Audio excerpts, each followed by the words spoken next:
Canada's mass exodus begins. 61,000 pushed out, hundreds of thousands next. Welcome back to Canada Chronicles. Canada is facing a turning point that could reshape its future. Tens of thousands of international students and workers have already left in 2025, and the government has made it clear this is only the beginning. Policies are now in place that will cut nearly 500,000 more over the next 2 years, sending shockwaves through universities, workplaces, and entire communities. In today's video, we'll break down what's driving this sudden shift, the real impact it's having on Canadians and newcomers alike, and why 2026 may be the year everything changes. By the end, we'll reveal the 2026 shock, why the real collapse starts next year. You won't want to miss it. Make sure to hit subscribe and turn on notifications so you never fall behind on these critical updates. Let's get started. Canada is undergoing a demographic and immigration shift that is already reshaping the country. For decades, Canada prided itself on being one of the most open nations for newcomers, welcoming international students, workers, and families in record numbers. But in 2025, that openness is being rolled back. What was once a steady inflow of students and workers has turned into a deliberate contraction. The first signs came early in the year. Between January 1st and April 1st, 2025, Statistics Canada confirmed that the number of non-permanent residents fell by 61,111. This was one of the largest quarterly declines outside the pandemic years. Behind that number were real people, students, workers, and families who were in Canada one day and gone the next. The federal government has made it clear this trend will continue. The 2025 to 2027 Immigration Levels Plan calls for reducing non-permanent residents by 445,901 in 2025, followed by another 445,662 in 2026. Only in 2027 will there be a small rebound of 17,439. The target is to reduce the share of temporary residents from about 7% of the population to 5% by the end of 2026. For many, this represents nothing less than the start of a mass exodus. The first wave, who left in 2025, the 61,111 people who disappeared in the first quarter of 2025 were not evenly distributed. International students were the hardest hit, with 53,669 fewer study permits recorded. Temporary workers also declined, with numbers falling by about 5,114. Canada had around 3.15 million non-permanent residents at its peak in late 2024. By April 2025, that number slipped below 2.96 million. While this may look like a small drop compared to the total, it signals the start of a much larger contraction built into government policy. For students, the effects were immediate. Since November 8, 2024, those wanting to change schools have been required to apply for a brand new study permit. The interim rules that made transfers easier expired on May 1, 2025. At the same time, proof of funds requirements rose to 22,895 Canadian dollars as of September 1, 2025. Many students unable to meet these new conditions are giving up and returning home. For workers, conditions are no better. The temporary foreign worker program now demands stricter labor market impact assessments and higher wage thresholds. Employers in agriculture, construction, and hospitality are already pulling back, leaving workers without renewals or jobs. Why the government is cutting numbers? The federal government cites 3 reasons for shrinking the temporary resident population: housing, public services, and political pressure. Housing affordability has reached crisis levels, particularly in Toronto and Vancouver. International students and foreign workers are competing with Canadian families for the same apartments, pushing rents to historic highs, and forcing many into overcrowded or unsafe living spaces. Public services are under strain. Hospitals, schools, and transit systems are overwhelmed, and many Canadians believe high levels of migration without matching infrastructure investments worsen the problem. Finally, political pressure is mounting. Public frustration over immigration levels is growing, and both federal and provincial leaders are being pushed to act. The decision to cut temporary residents is seen as a political response as much as a policy measure. For the first time in history, the Immigration Levels Plan sets not only permanent resident targets, but also explicit goals to reduce temporary residents. The consequences for Canada. The ripple effects of cutting nearly 900,000 temporary residents will touch every part of Canadian life. Labor shortages are already appearing. Agriculture, healthcare, construction, and hospitality depend heavily on temporary foreign workers. With permits expiring and fewer renewals, farms risk leaving crops in the field, hospitals may face worsening shortages, and businesses could be forced to reduce operations. Education is also at risk. Many private colleges and smaller universities rely on international tuition. With enrollment falling, some programs are being cut, and closures are possible.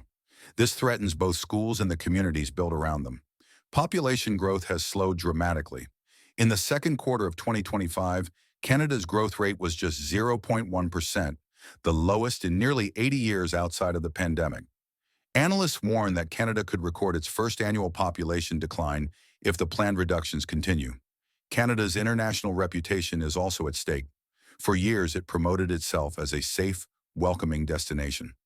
Sudden rule changes, tougher requirements, and large-scale departures threaten that image. Students and workers may choose destinations like the United States, the United Kingdom, or Australia instead. Real people, real struggles. Behind the statistics are students and workers facing disrupted lives. Many students arrived in Canada with hopes of building a future, but now cannot meet the new financial requirements. Workers who left families behind to take jobs in farming, hospitality, or construction face the loss of both income and legal status. Processing backlogs are making things worse. In 2025, labor market impact assessment processing times increased from 58 days to 165 days. Workers stuck in limbo have lost their ability to work legally while waiting for renewals, pushing some to leave the country altogether. Families are paying the price. Parents hoping to reunite with children are being told the pathway is closing. Spouses face forced separation, and the dream of permanent residency feels further away than ever. Regional impacts. The effects vary across the country. British Columbia recorded a net population decline in the second quarter of 2025, driven by falling non-permanent resident numbers. Ontario and Quebec, where international students are concentrated, are bracing for enrollment drops that could damage local economies. University towns that depend on student spending are already feeling the impact. Rural areas that rely on seasonal workers for agriculture and fisheries fear shortages that could cripple production.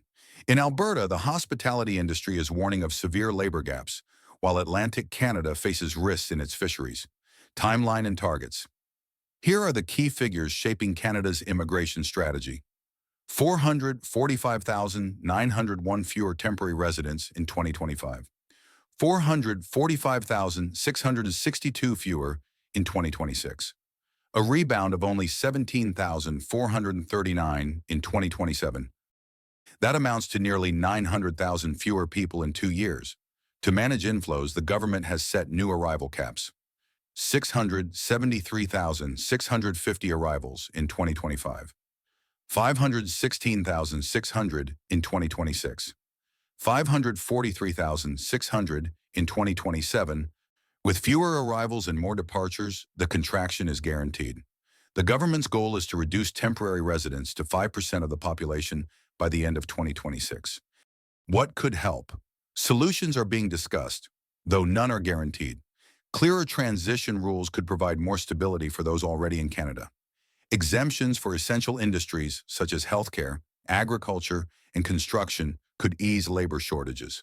Expanding permanent residency pathways would reduce uncertainty for students and workers while keeping talent in the country. But immigration cuts alone cannot solve housing and service pressures. Investment in housing supply, healthcare capacity, and infrastructure is essential. Greater transparency in reporting departures, renewals, and transitions would also build public trust. Thanks for staying with us this far. We appreciate your time and hope you're finding this information valuable. The 2026 shock, why the real collapse starts next year. If 2025 was the warning, 2026 could be the breaking point. That year, Canada plans its steepest restrictions yet. The arrival cap will fall to 516,600, more than 150,000 lower than the previous year. At the same time, another 445,662 non-permanent residents are projected to leave. This combination of fewer arrivals and mass departures could devastate schools, farms, hospitals, and businesses. Colleges may face bankruptcy, farms could scale back, and healthcare shortages may deepen. Employers who thought 2025 was tough may find themselves unable to continue in 2026. The psychological impact will be equally sharp. Many who believe this was temporary will realize that the cuts are permanent. For those still in Canada, the message will be clear. The door is closing faster than anyone imagined.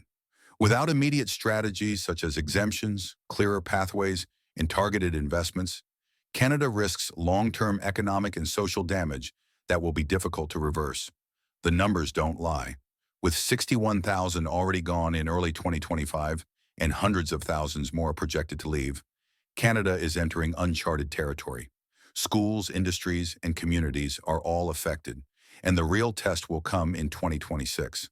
The question now is whether Canada can balance reducing pressure on housing and services while protecting the students, workers, and families who have been essential to its growth. The decisions made in the next year will determine whether this mass exodus is a short-term adjustment or a long-term crisis. If you found this breakdown helpful, make sure to like, share, and leave your thoughts in the comments. I'd love to hear what you think about Canada's new direction. And don't forget to subscribe and turn on notifications so you never miss the latest updates on Canada's immigration changes. Thanks for watching Canada Chronicles. Stay informed, stay prepared, and I'll see you in the next video.